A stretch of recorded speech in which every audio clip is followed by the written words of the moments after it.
যুবসাথী প্রকল্পের জন্য অনলাইন আবেদন শুরু হয়ে গেল। এবার কিন্তু আপনাকে আর দুয়ারে সরকার ক্যাম্পে গিয়ে লাইন দিতে হবে না। আপনি বাড়িতে বসেই আপনার মোবাইল ফোনের মাধ্যমেই যুবসাথী প্রকল্পের জন্য আবেদন করতে পারবেন। সেক্ষেত্রে আপনাদের অনেকের সন্দেহ আছে যে অনলাইনে আবেদন করলে আবেদনপত্র গৃহীত হবে তো, তা গ্রাহ্য হবে তো? অবশ্যই হবে।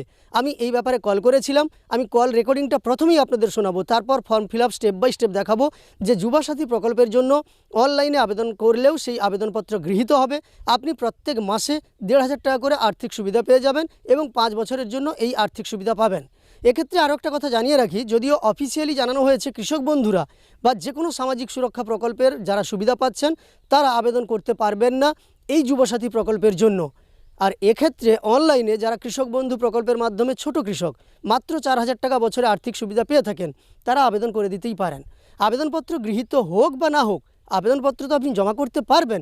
অনেক দুয়ারে সরকার ক্যাম্প থেকে হয়তো কৃষক বন্ধু থাকলে ফর্ম না দেওয়া হতে পারে, অনলাইনে তো আপনি আবেদন করতেই পারবেন। তাই আপনারা আবেদন করে দেন। আমি আপনাদের সাজেস্ট করব আবেদন করে দেন। পরবর্তীকালে যদি নিয়মের কোনো পরিবর্তন ঘটানো হয় তাহলে আপনারাও সেই সুবিধা পেয়ে যাবেন। যাই হোক, প্রথমেই আমরা কল রেকর্ডিংটা শুনবো অফিসিয়ালি কি জানানো হলো যে যুবসাথী প্রকল্পের জন্য যে অনলাইনে আবেদন করা যাবে সেই সম্পর্কে। তারপরই form fill up step by step আপনাদের আমি এই ভিডিওর মাধ্যমে দেখিয়ে দেবো। তাই অবশ্যই ভিডিওটি শেষ পর্যন্ত দেখতে থাকুন। একই সঙ্গে এই চ্যানেলে নতুন এসে থাকলে চ্যানেলটিকে সাবস্ক্রাইব করে পাশে থাকা নোটিফিকেশন বেল আইকনটা অল করে রাখবেন। আর ফেসবুক থেকে দেখে থাকলে অবশ্যই পেজটিকে ফলো করে রাখবেন। হ্যাঁ, বলুন কি ব্যাপার? বলছি, এই যে যুবসাথী প্রকল্পের জন্য অনলাইনে আবেদন করা যাচ্ছে এবং আমরা সরকারি ওয়েবসাইটে লিঙ্কও দেখতে পাচ্ছি, তাহলে কি অনলাইনে হ্যাঁ। আবেদন করা যাবে যুবসাথী প্রকল্পের জন্য? হ্যাঁ, হ্যাঁ, কেন, হ্যাঁ। মুখ্যমন্ত্রী তো ঘোষণা করেছিলেন পুরোটাই অফলাইন, সেই জন্য আমি জানতে চাইছি, হয়তো ফ্রডও হতে পারে। হুম, অনলাইন হচ্ছে। ঠিক আছে স্যার, থ্যাংক ইউ। তাহলে অনলাইনে করা যাবে। হুম, হুম, হুম, হুম। ঠিক আছে, ধন্যবাদ। এবার আপনাদের আমি প্রত্যেকটা অপশন ধরে ধরে দেখিয়ে দিচ্ছি বাংলার যুবসাথী প্রকল্পের জন্য অনলাইনে আপনি কিভাবে আবেদন করবেন। অনলাইনে আবেদন করার জন্য এই যে দেখতে পাচ্ছেন বাংলার যুবসাথী লেখা আছে এবং ক্লিক টু অ্যাপ্লাই এই যে অপশানটা আছে এর ওপর আপনাকে ক্লিক করে নিতে হবে। এর ওপর ক্লিক করার সঙ্গে সঙ্গে আপনার কাছে পরবর্তী পেজটা ওপেন হবে। তবে জানিয়ে রাখি, মোবাইল ডেটা থেকে আপনি যখনই এই পেজ ওপেন করতে চাইবেন অনেকটা সময় লাগতে পারে, যেহেতু আপাতত খুবই ব্যস্ত আছে এবং নতুনভাবে এটাকে ওপেন করা হয়েছে অনলাইনে আবেদনের জন্য। তো কয়েকদিন পরে হয়তো স্বাভাবিক হয়ে যাবে। আর আপনি ওয়াইফাই থেকে যদি আবেদন করে থাকেন বা ব্রডব্যান্ড থেকে, তাহলে কিন্তু অনেকটা দ্রুত গতিতে আপনি আবেদন করতে পারবেন। দেখতে পাচ্ছেন বাংলার যুবসাথী। প্রথমেই আমরা দেখে নেব কোন কোন ডকুমেন্টস আপনাকে আপলোড করতে হবে এই যুবসাথী ফর্ম অনলাইনে ফিল আপ করার সময়। প্রথমেই দেখুন, মাধ্যমিক অর ইকুইভ্যালেন্ট অ্যাডমিট কার্ড, মানে মাধ্যমিক কিংবা সমতুল্য পরীক্ষার অ্যাডমিট কার্ড আপনাকে পিডিএফ ফরম্যাটে 2 MBর মধ্যে হতে হবে। মাধ্যমিক কিংবা সমতুল্য পরীক্ষার মার্কশিট কিংবা সার্টিফিকেট, সেটাও আপনাকে 2 MBর মধ্যে পিডিএফ ফরম্যাটে আপলোড করতে হবে।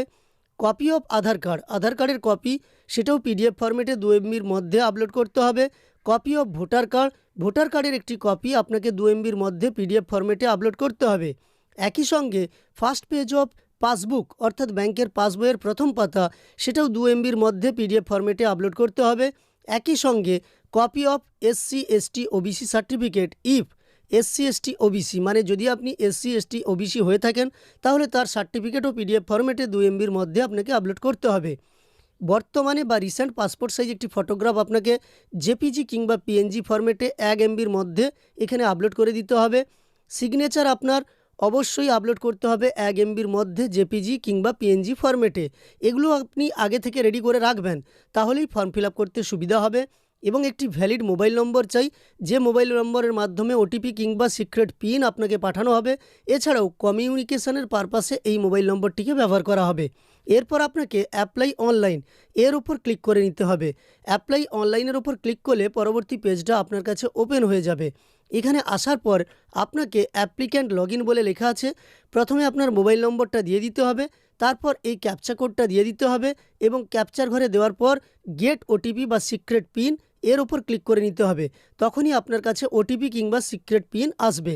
সিক্রেট পিন দেওয়ার পর ভেরিফাই পিনের ওপর যখনই আপনি ক্লিক করবেন তখনই কিন্তু পিনটা ভেরিফাই হয়ে যাবে এবং অ্যাপ্লিকেশান ফর্মটা আপনার কাছে ওপেন হবে। এইভাবে অ্যাপ্লিকেশান ফর্মের একেবারে প্রথমেই আপনার মোবাইল নম্বরটা দেওয়াই থাকবে, যে মোবাইল নম্বরটা আপনি লগইনের জন্য দিয়েছিলেন।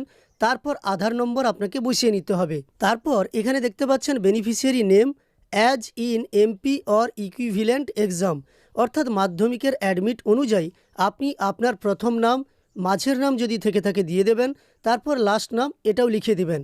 এর নিচের দিকে দেখুন mobile number linked with bank account, bank অ্যাকাউন্টের সঙ্গে মোবাইল নম্বর এখানে আপনাকে দিতে হবে। তারপর ইমেল আইডি আপনি চাইলে দিতে পারেন, নাও দিতে পারেন। স্টার মার্কগুলো ম্যান্ডেটরি, সেগুলো আপনাকে দিতে হবে। আর এই ইমেল আইডি ইফ এনি লেখা আছে, যেহেতু আপনি দিতেও পারেন নাও দিতে পারেন। তার নিচে চলে আসুন, আছে মেল ফিমেল না আদার্স, অর্থাৎ জেন্ডার আপনাকে এখানে সিলেক্ট করে নিতে হবে। আপনি যে জেন্ডার তার উপর আপনি ক্লিক করে নেবেন, দেখবেন এইভাবে ব্লু হয়ে যাবে ঘরটা। তার নিচের দিকে দেখুন লেখা আছে ডেট অফ বার্থ। আপনাকে ডেট অফ বার্থটা দেওয়ার জন্য এই ঘরটার উপর ক্লিক করে নিতে হবে, তখনই আপনার কাছে ক্যালেন্ডার চলে আসবে। আপনি ফিজিক্যালি এখান থেকে টাইপও করে নিতে পারেন। দেখুন আমি এখানে একটি ডেট অফ বার্থ বসানোর সঙ্গে সঙ্গেই এখানে লেখা হয়ে গেছে যে 38 ইয়ার এই বয়সটা চলে এসেছে। তবে 21 থেকে 40-এর মধ্যেই আপনার বয়স হতে হবে। 21 বছর হতে আপনার যদি 2-3 দিন কম থাকে তাহলেও হবে না, 40 বছরের ঊর্ধ্বেও যদি 2-3 দিন বেশি থাকে তাহলেও হবে না। এখানে দেখতে পাবেন তখন কিন্তু রেড হয়ে যাবে, আপনি আবেদন করতে পারবেন না। তাই আপনাকে 21 থেকে 40 বছর বয়সের মধ্যে হতে হবে। তারপর আপনি আপনার বাবার নাম কিংবা স্বামীর নাম এখানে লিখে দেবেন, তবে বাবার নামটাই লিখবেন। তারপর মায়ের নাম লিখবেন। এবার স্পাউস নেম, অর্থাৎ আপনার স্বামী অথবা স্ত্রীর নাম আপনি এখানে লিখবেন। ক্যাটাগরি জেনারেল এখানে সিলেক্ট হয়ে আছে। আপনার যে ক্যাটাগরি এসসি কিংবা এসটি কিংবা ওবিসি যদি হয়ে থাকে সেখানেও আপনি ক্লিক করে নিতে পারেন। তারপর আছে মেরিটাল স্ট্যাটাস, অর্থাৎ আপনি অবিবাহিত, তারপর আপনার বিবাহ হয়েছিল কিন্তু আপনার পত্নী কিংবা পতির বিয়োগ হয়েছে, তাহলে আপনি উইডো কিংবা উইডোয়ার এখানে ক্লিক করবেন। তারপর দেখতে পাচ্ছেন ম্যারিড আছে, আপনি বিবাহিত হয়ে থাকলে এখানে ক্লিক করবেন। সেপারেটেড, অর্থাৎ আপনাদের বিবাহ বিচ্ছেদ হয়ে গেছে, তাহলে এখানে ক্লিক করবেন। যেটা হবে তার উপর আপনি ক্লিক করে নেবেন। তারপর নিচের দিকে চলে যাবেন, কন্ট্যাক্ট ডিটেলসে আছে এখানে হাউস অথবা প্রিমিসেস নম্বর। তো গ্রামের ক্ষেত্রে হাউস কিংবা প্রিমিসেস নম্বর নেই, সে কারণে অনেকেই ভিলেজ নেম বা গ্রামের নাম লিখে দিচ্ছেন। লিখলে কোনো সমস্যা হবে না, না লিখলেও আপনি পারেন। তারপর আপনার গ্রাম কিংবা শহর কিংবা এখানে কিন্তু দেওয়া আছে টাউন কিংবা সিটি, অর্থাৎ নগরীর নাম আপনি এখানে লিখে দিবেন। পোস্ট অফিসের নামটা আপনাকে লিখতে হবে। তারপর ডিস্ট্রিক্ট আছে, এখান থেকে আপনি ড্রপ ডাউন করবেন, তাহলেই পেয়ে যাবেন আপনার জেলার নাম। আপনি এখান থেকে আপনার জেলাটাকে বেছে নেবেন। জেলা বেছে নেওয়ার পরে এরিয়া দেখতে পাচ্ছেন ব্লক না মিউনিসিপ্যালিটি, সেটা আপনাকে সিলেক্ট করতে হবে। তারপর যদি ব্লক কিংবা মিউনিসিপ্যালিটি কিংবা কর্পোরেশন হয়ে থাকে সেটাও সিলেক্টের ওপর ক্লিক করে আপনি এখান থেকে সিলেক্ট করে নেবেন। যদি আপনি দেখতে পান আপনার ব্লক এখানে দেখানো হচ্ছে না, তাহলে কিন্তু আপনি ফিজিক্যালি আবেদনপত্র জমা করবেন। না হলে 1-2 দিন অপেক্ষা করুন, যেহেতু নতুনভাবে এই অনলাইনে আবেদন করার সিস্টেমটা এসেছে তাই আসতে দেরি হতে পারে। তবে আপাতত দেখা যাচ্ছে প্রায় সবগুলোই আছে। এরপর আছে পুলিশ স্টেশন, এখান থেকে আপনি আপনার পুলিশ স্টেশনটা নির্বাচন করে নেবেন। তারপর জিপি অথবা ওয়ার্ড, অর্থাৎ গ্রাম পঞ্চায়েত কিংবা ওয়ার্ডের নম্বর, সেটার উপর আপনাকে কিন্তু নির্বাচন করে নিতে হবে বা সিলেক্ট করে নিতে হবে। এবার আপনাকে আপনার পিনকোড বসিয়ে নিতে হবে। তারপর স্টেট ওয়েস্ট বেঙ্গল অটোমেটিক্যালি এখানে টাইপ হয়ে আছে, আপনি এর ওপর ওভাররাইট করতে পারবেন না। এবার দেখুন আপনি মাধ্যমিক কিংবা অন্য যে কোনো পরীক্ষার বা সমতুল্য যে কোনো পরীক্ষার ডিটেলস এখানে দিবেন। তার জন্য বোর্ড এখান থেকে সিলেক্টের ওপর ক্লিক করবেন, বোর্ডের ওপর ক্লিক করে নেবেন। এবার আপনি যদি অন্য কোনো বোর্ড থেকে পরীক্ষা দিয়ে থাকেন যার লিস্ট এখানে নেই, তাহলে আদার্সের ওপর ক্লিক করবেন। না হলে এই লিস্টের মধ্যে থাকলে অবশ্যই সেই বোর্ডটাকে নির্বাচন করে নেবেন। রোল এবং নম্বর বসিয়ে নেবেন, ইয়ারও এখানে বসিয়ে নেবেন, অর্থাৎ যে বছর আপনি মাধ্যমিক পাস করেছেন সেটা এখানে বসিয়ে নেবেন।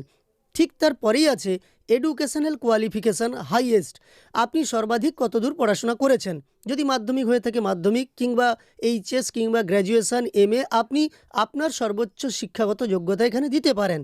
প্রেজেন্ট অকুপেশন, আপনি বর্তমানে পেশায় কী করেন তা এখানে লিখে দেবেন।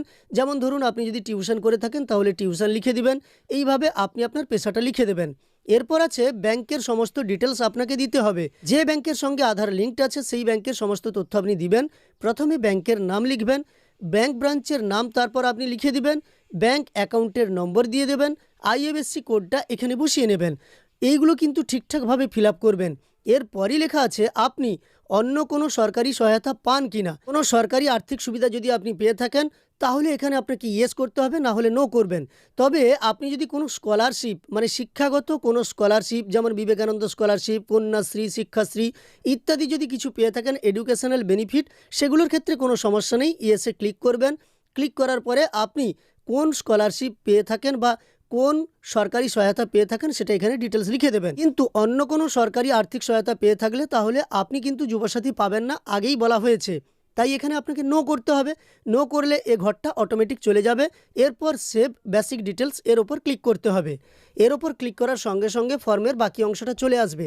এবার দ্বিতীয় অংশে ডকুমেন্টস আপলোড করতে হবে। আপনাদের কোন কোন ডকুমেন্টস কী ফরম্যাটে আপলোড করতে হবে এই চুজ ফাইলের ওপর ক্লিক করে সেই সম্পর্কে প্রথমেই বলে দিয়েছি, আবারও বলে দিচ্ছি একবার। তবে তার আগে জানিয়ে রাখি, বিবাহিত মহিলারা অবশ্যই আপনারা কিন্তু আপনাদের অ্যাডমিটে লেখা নামটাই লিখবেন। বিবাহের পরে নামের পরিবর্তন হলে সেটা লিখবেন না। দ্বিতীয় আরেকটা কথা জানিয়ে রাখি, আপনারা এখানে আবেদন করার যে লিঙ্ক ইউটিউব থেকে দেখে থাকলে ডেসক্রিপশানে পেয়ে যাবেন, আর ফেসবুক থেকে দেখে থাকলে পিন কমেন্টে পেয়ে যাবেন। এবার দেখুন, মাধ্যমিক কিংবা সমতুল্য পরীক্ষার অ্যাডমিট কার্ড আপনাকে আপলোড করতে হবে। মাধ্যমিক কিংবা সমতুল্য পরীক্ষার মার্কশিট কিংবা সার্টিফিকেট সেটা আপনাকে এডুকেশনাল কোয়ালিফিকেশান হিসেবে দিতে হবে। আধার কার্ডের কপি, ভোটার কার্ডের কপি এবং ব্যাংকের পাসবুকের ফার্স্ট পেজ দিতে হবে। এছাড়াও এসসি এসটির সার্টিফিকেট আপনাকে দিতে হবে যদি এসসি এসটি কিংবা ওবিসি হয়ে থাকেন, এবং রিসেন্ট পাসপোর্ট সাইজের ফটোগ্রাফ দিতে হবে, আর সিগনেচার আপলোড করতে হবে। আরও একটা ব্যাপার জানিয়ে রাখি, কিন্তু অনলাইনে আবেদন প্রচুর প্রবলেম হচ্ছে। কোনো সময় এই ডকুমেন্টসগুলো আপলোড করতে না করতেই আপনার 2 নম্বর ঘর ফিল আপ হয়ে যাচ্ছে। তাই আপনাদের একটু বলবো 1-2 দিন অপেক্ষা করুন, ঠিকঠাক হয়ে যাক এই ওয়েবসাইটটা, তারপরেই আপনি আবেদন করবেন। তখন সহজেই আপনার আবেদনপত্র জমা হয়ে যাবে। যাই হোক, এই ডকুমেন্টসগুলি আপলোড করে দেওয়ার পরে সেভ ডকুমেন্টস এর ওপর আপনি ক্লিক করে নেবেন। সেভ ডকুমেন্টসের ওপর ক্লিক করার পরে এই পেজটা আপনার কাছে চলে আসবে, যেখানে সেলফ ডিক্লারেশান আছে।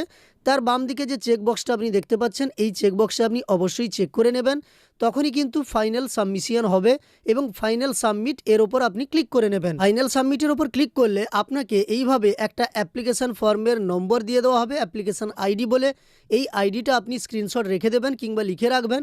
সেই সঙ্গে অ্যাপ্লিকেশান ফর্মটাও আপনি ডাউনলোড করে রাখবেন, তাহলে আপনার পরবর্তীকালে কাজে লাগতে পারে। কারণ সেখানে দুয়ারে সরকারের রেজিস্ট্রেশন নম্বর যা ফিজিক্যালি গেলে আপনি পেতেন, এই ফর্মেও থাকবে রেজিস্ট্রেশন নম্বরটা। তাই আপনি অ্যাপ্লিকেশান ফর্মটা ডাউনলোড করে রেখে দেবেন। এরই সঙ্গে আরও একটা ব্যাপার জানিয়ে রাখি, আপনি ডেস্কটপ সাইট অন করে তখনই কিন্তু আবেদন করবেন, তাহলে আপনার সমস্যা কম হবে। আর আপনি যদি এমনিতে আবেদন করতে যান একটু সমস্যা হতে পারে, তাই ডেস্কটপ সাইট অন করবেন।